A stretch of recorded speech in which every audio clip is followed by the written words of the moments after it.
Hello Hearties, it's Catherine here of Selling from the Heart, and today I want to talk to you about the Pushme-Pulyu of the sales conversation. Do you remember the Pushme-Pulyu?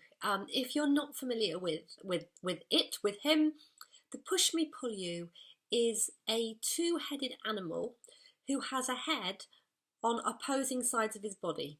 He's a character from the book and the film Dr. Doolittle. Now, there's always a push-me-pull-you in your sales conversations.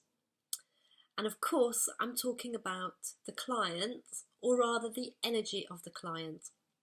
And if you can start to understand that there is always the push-me-pull-you energy present, then your sales conversations become so much easier. They also become so much less confusing for you because you come to understand that a large part of your job is about managing the energy of that push-me-pull-you.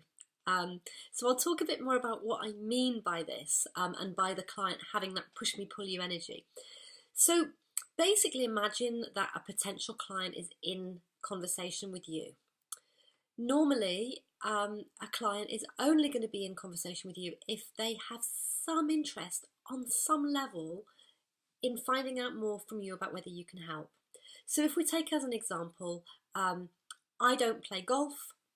I have no interest in learning how to play golf.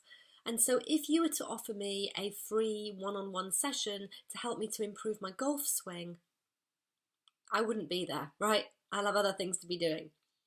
Similarly, I'm single and very happy in my single status. And so if you were to invite me to have a conversation about potentially signing up with you for relationship coaching, again, I wouldn't be there.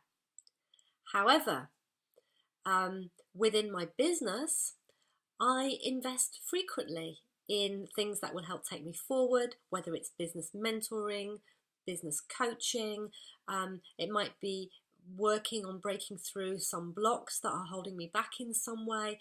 There are other areas also of my personal life where I am motivated or would be motivated to work on. So for example, last summer I signed up with somebody for a health program because I wanted to lose weight. I also work with a naturopath who supports me around my health and let's say this time of my life. And so one thing that's important for you to know is that if a potential client has engaged in a conversation with you, whether you've set it up as let's have a consultation to talk about working together further, or whether you've set it up as some sort of free discovery session or some other sort of free session, the person is only there because on some level they're interested in getting help with something that they perceive you may be able to help with, or they wouldn't be there. And so they're coming to that conversation with the let's call it the push me energy, that the energy that for me it's an energetic leaning forward, like they're leaning in towards you, that the energy is very much yes, I have got this thing going on that I think I'd like help with, and I understand that this person helps with this, and I met her networking a few times and I really like her energy and I think she gets me. Or I've read her website and everything there makes sense to me and I feel really drawn to find out more about potentially working with her. They're coming at you with the energy of, I really would like to resolve this. It's not making me happy. It's causing other problems in my life. It would be wonderful if there was a way for me to break through this and how things could be as a result. So they're coming with a certain amount of push me energy leaning into you. But there's also always present some pull me energy as well. The other head, the part that's trying to pull them away from that conversation. And this is the part that says, I'm not sure I should be engaging in this conversation because I'm just exploring. And if I have this conversation, then she's going to think that I want to go ahead and work with her and it's going to feel really awkward. And what if she starts to become pushy or salesy and makes me feel uncomfortable and I hate conflict? And I'd better not open up too much, She's asking me a lot of questions, but I think I'd better not open up and say too much, because she might use that against me when she comes to try and sell me, when she comes to try and close me. The pull me is also saying, I can't afford to waste any money. I can't afford to waste any time.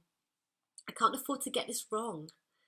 And so all the time in a sales conversation, your potential client is leaning in towards you with that part of them that knows that they would like help, that feels that they resonate with you, that is very willing to make an investment in time and money. And there's also the pull me who is pulling them away. And like I said, if you can learn to manage the energy of this energetic push me pull you, that helps the conversation become so much smoother. And what you're really doing when I talk about managing this energy is because the sales conversation itself will satisfy the push me. So the part that's leading towards you, as you guide them through this 7-step process that I teach, that will satisfy and keep that part connected to you and connected to the conversation. And you can, if you scroll down to the bottom of this post, you'll find that you can sign up to receive my free video training on how to have that 7-step conversation. But what you want to do is you need to be calming the pull you, the part of them that's trying to pull them out of the conversation. A part of your job in the sales conversation is to calm that piece so that it's not bolting and it's allowing the other part to stay there, stay connected, stay open to the possibility, and stay open to making a decision. So I'm going to share with you now 4 or 5, even 5. 5. So I'm going to share with you now 5 things that you can be doing within your sales conversations to effectively calm or keep calm the pull you. The first thing for you to do is to make it clear to the potential client that this is a two-way decision, that this is not going to be about one of you making a decision and forcing it on the other, that you will be making a decision as the service offerer, the service provider. You'll be making a decision about whether you think this is a good fit, and they are also free to make their own decision about whether they think this is going to be good for them. So you set it up very clearly from the beginning that this is a two-way process. Secondly, and related to that, you make it very clear that it's okay for them to say no. I frequently say that your potential client will only feel safe to say yes to you if they first feel safe that they can say no, because it removes a lot of the sense of pressure from them. So make it very clear that no matter what, and no matter how much you support them within this particular conversation or how long you speak for, there is no obligation on them to say yes to you unless it feels right for them. Thirdly, let them know what's going to happen. I call this setting the agenda. This will also keep the pull you part safe because they know what's coming. By letting them know at the beginning of the conversation, this is how it's going to work and in this order. And you also let them know at this point that you will be inviting them to do further work with you, so that when that comes, again, that doesn't cause them to bolt and want to run. Number 4, get permission to present your solution. In other words, get permission to present your offer.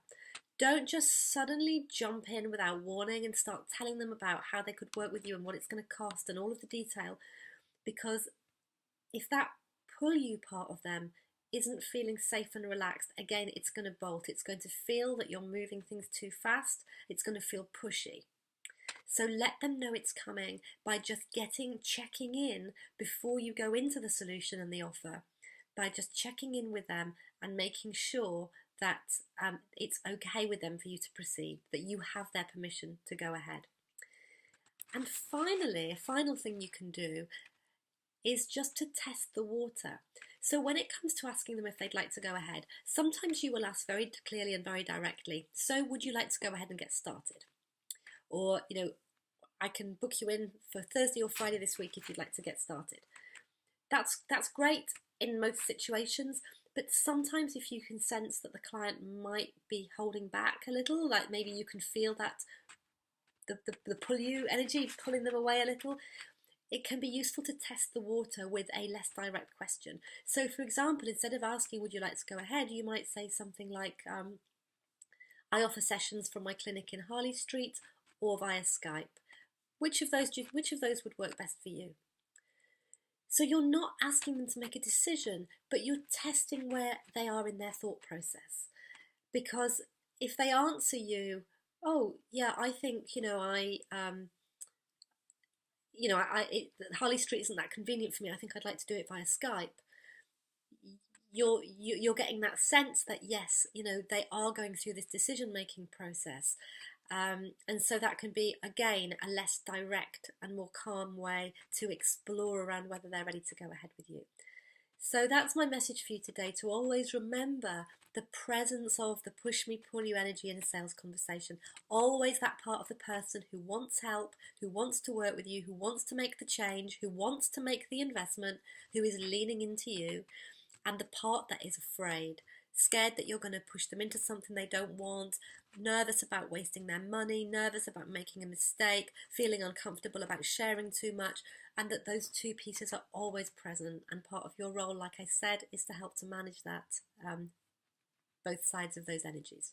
So I hope you found that useful today. Please do let me know in the comments below if you found that helpful. I always love to hear from you, and do come over to our Facebook group, Selling from the Heart Community. Again, I'll pop a link below the video, and it will be lovely to have you there. Join us as part of that community as well. Lots of love.